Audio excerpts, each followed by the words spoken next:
beaucoup n'auraient pas osé imaginer il y a encore quelques années.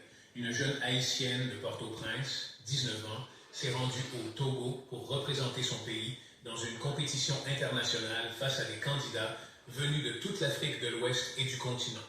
Et elle n'est pas juste allée participer, elle a dominé, elle a gagné. Le 11 avril 2026, Ariana Milagro Lafont a été sacrée championne de la 8e édition du House of Challenge, battant en finale la candidate camerounaise MK Michel dans une compétition qui totalisait 300 points sur 2 épreuves. Elle a remporté 3 manches sur 5 dans les duels TikTok en format Best of 5 et avant ça, elle avait déjà captivé le public à la phase de danse.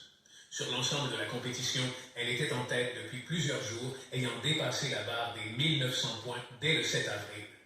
Personne ne peut dire que cette victoire était un accident. Et moi, aujourd'hui, je ne veux pas seulement vous parler d'une influenceuse qui a gagné un concours en Afrique. Ce serait passer à côté de l'essentiel.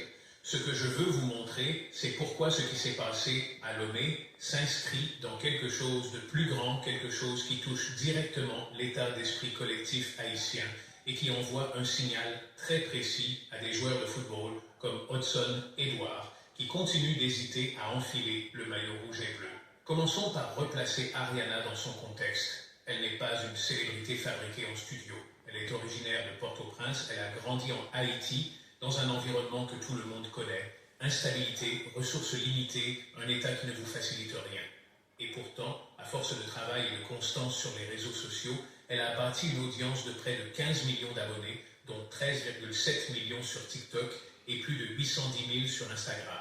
Elle a suivi des formations techniques au pays, y compris une en fabrication de tôle dont elle est ressortie diplômée. Ce n'est pas le profil de quelqu'un qui attendait que les conditions soient parfaites pour se lancer. C'est le profil de quelqu'un qui a décidé d'avancer avec ce qu'il avait, là où il était. Quand elle est arrivée au Togo, le 22 mars 2026, pour intégrer la maison du House of Challenge, la compétition réunissait 12 candidats venus de différents pays, principalement africains. Le concept du programme mêle performance, créativité et responsabilité sociale. Chaque candidat devait présenter un projet à impact pour son pays d'origine.